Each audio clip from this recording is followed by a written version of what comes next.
Hi, today I'm reviewing the OlaPlex Hair Perfector 3.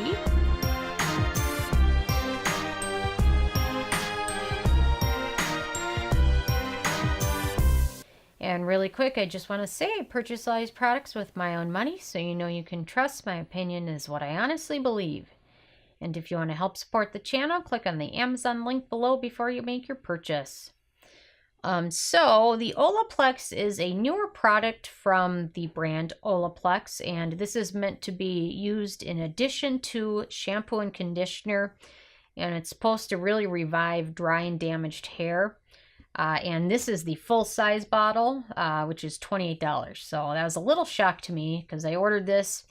I saw the tiny bottle and I thought, well, I'll just bring it with me on vacation and then order another one. So I've went through one bottle and I'm about a tenth of the way through my second one. So it is very pricey. And the one thing I want to say about hair is it's dead. So a lot of things that would be more concerning about applying to your skin is not as concerning when you're talking about your hair because your hair is dead. The only part of your hair that's alive is your scalp and your follicle. So be careful about that. But overall, what you use on the rest of your hair isn't normally a huge issue because it's not alive. So it's almost like your fingernails. They're dead too after they grow past the cuticle. So anyway, so let me go over my Serum scale and I'll kind of let you guys know what I think of it. So the first criteria is packaging, and the packaging is nice, tiny, because it's a tiny little bottle, but squeeze tube. So yeah, no issues there. I like it. Anyway, so it got a thumb up for me there. Number 2 is denatured alcohol, and there is no denatured alcohol in this, so it gets a thumb up there. Number 3 is fragrance, and it does contain fragrance. It's near the middle of the list, so it's right here on the ingredient list.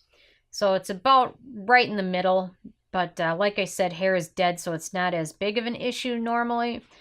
The only issue would be is if you're going to use this very close to your scalp, where your scalp could get irritated from fragrance. Or if you have any like dandruff or any hair issues like that, be very careful with your scalp because that's the only part that's really alive. So number 4 is the manufacturing location, and this is made in the US. Made in America. So no issues there. Number 5 is ease of use, and I did not give it a thumb up there solely because this adds an entire new step. So you would rinse your hair out, towel dry it, apply this, work it in through your hair, and then let it sit for 10 minutes. And then after 10 minutes have passed, you can go back in the shower, rinse it out, and then start over shampoo and conditioner. So it totally adds several more minutes into your routine. So it's not the most convenient to use. In my opinion, I used to have very, very long hair, and I always found better results from using a really good conditioner and a good leave-in conditioner. That's what I always noticed I had the best results from, although if you look on some of the reviews of this, some people swear by it, but in my opinion, you're better off using a really good conditioner and a good leave-in conditioner because that's something that you don't just rinse out and wash out, because this, you use it for 10 minutes, then you wash with your shampoo and kind of wash out a lot of the good ingredients from this. So if you really have a lot of hair issues, start with a very good conditioner. I personally really like some of the Moroccan oil conditioners. Just be careful if you have dandruff because you don't want to get that super close to your scalp because of some of the fragrance that's used in it. But for the rest of the hair, I really liked that. Anyway, so number 6 is antioxidants, and this does have some good antioxidants: vitamin C, vitamin E, sweet almond oil. It's got some good oils in there, so I can definitely notice that this will help condition hair while it's on, but once you rinse it off, I think a lot of those effects kind of fade, especially once you shampoo your hair. So anyway, so it does have good antioxidants in there. Number 7 is animal testing, and from everything I could find from OlaPlex is that they are cruelty-free, but I couldn't find a ton of information out there, but Sephora's website says that they're cruelty-free, so I'm going to take that and hope that's correct. So number 8 is performance, and I did not give a thumb up there. To me, I really didn't notice the difference if I added this in my routine or I just added a good conditioner at the end of my normal routine. I didn't notice anything different. There's a lot of people online that swear that this may change their hair, and if it has, that's great. I hope it has. But I still think using a good conditioner and a good leave-in conditioner are going to provide more benefits than using this, washing it out, and continuing. So number 9 is price, and I also gave it a thumb down there. $28 for this little tiny bottle, which is more like a travel size bottle, is kind of highway robbery in my opinion. But it's interesting though, because the first time I ordered it, I didn't know. I thought $28. I assumed it would be at least like a stand-up normal, quasi-normal size bottle, but it's pretty tiny. So, and then number 10 is the it factor, and I did not give it a thumb up there. I just didn't notice the difference between this and using a great conditioner. And if I had, I probably would have given it a thumb up. But there's a lot of people who have tried it and used it, so perhaps I'm missing out on something. But overall, this got a 5 out of 10, which is no thumbs up and no thumbs down. Yeah, if you have really damaged hair, there's nothing wrong with giving it a shot, I think.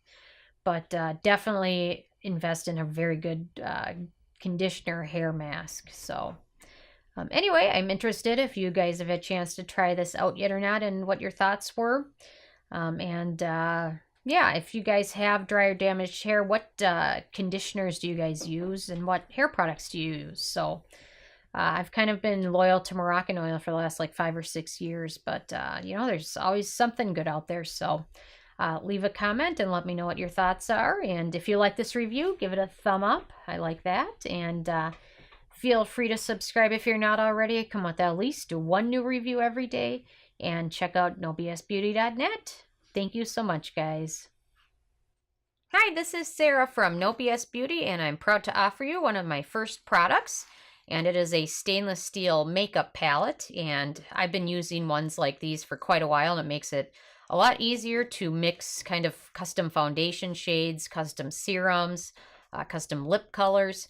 You need something like this in your makeup routine to make things a lot easier. And all the profits from it will go to help the channel, which I'm independent and I purchase all the products with my own money.